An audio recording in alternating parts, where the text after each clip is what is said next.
Hello! Back at my favourite tree, or one of them. I love all trees. Busby is way over there, out of shot.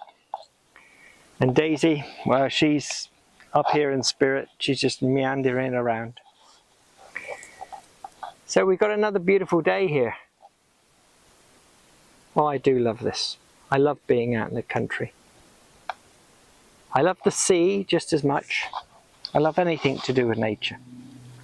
So, stop rambling. Is everything connected? Are we all one? We hear these questions and statements all the time. The internet is full of them. Spiritual and non-spiritual people express their opinions on being as one. Again, as we have learned in previous videos, it's all down to the individual's perspective. So I'm going to give you my teaching of human being and the way that I teach it as being as one. So let's, as we do every time, start with the human side and ask that question: are we all one? Well, a human will perceive the world as though they are the center of the universe. Everything within this human's existence revolves around them. If somebody cuts them up in a car, if somebody is really nice to them, if they have a holiday and the situation isn't to their liking or is to their liking, everything has to revolve around the human and their perception of them being the center of everything. There's only one problem with that. If we are to believe, and I personally don't, but if we are to believe there's 8 billion humans on this planet, then that's 8 billion centers of the universe or of the cosmos. Who is right and who is wrong? Who is the center and who isn't? Well, like I've said, as a human perceives it, the center of the universe is a figment of their imagination, because while they perceive they are that center, they forget, by being that center, there has to be interactions. And they never question these other interactions. Even if they are a loved one or a parent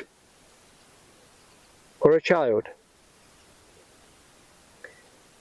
they still perceive the world as though they are the center, and these other individuals serve their world view.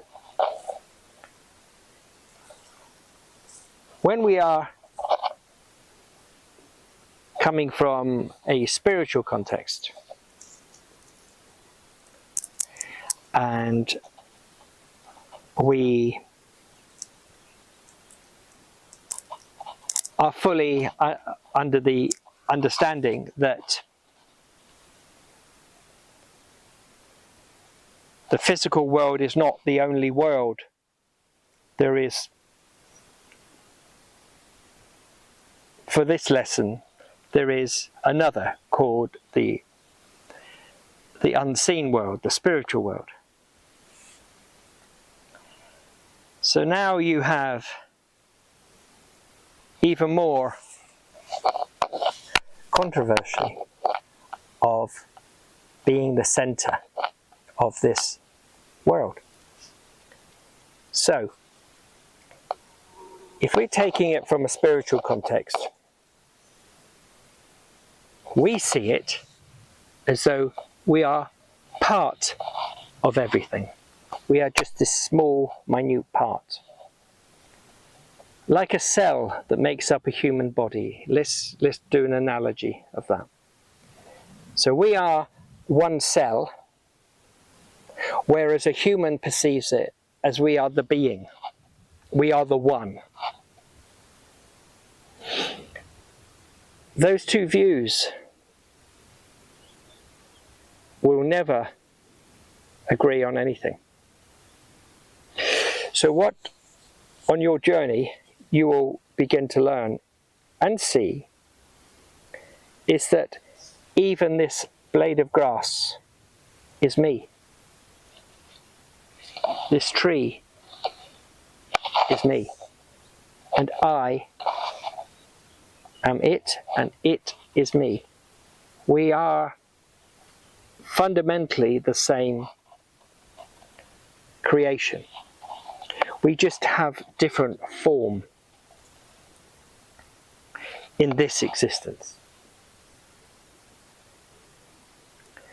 So the main crux of this teaching is that a human perceives the world singularly and centrally within themselves. And a human being or a spiritual being perceives everything of themselves as being part of everything. So although the concept of connectiveness is out there, it's quite a simple answer. So when you go on your journey from human to human being, you will begin to understand. And by your understanding, you will treat everything else with reverence, with kindness, with love, with tenderness. Because if you treat it as if it is a giant dustbin or something there for you, for your pleasure, and you do something bad against it, we know as spiritual beings, you're just doing something bad against yourself. You just don't understand it. We, on the other hand, we understand it. We take care of nature. We live with nature. We understand that we have to exist with it. We are custodians of what is here. So I think that pretty much wraps up this short teaching of Are We Connected? Yes, we are. And in the human world, no, we're not. So, I would like just to say, if you would like to send me any information, any emails, if you'd like to contact me, talk to me, if you have any questions, just email me in the description below. Again, only positive emails will be responded to. The negative ones get put straight in the bin. I haven't got the time to live in negativity. I don't have much time to live in this beautiful place as it is. So, Busby's off shot again. So, excuse my choking today. So Busby's off shot. Daisy's running around in spirit. I'm sat here talking to you, and I'm wishing you all peace, love, and alignment.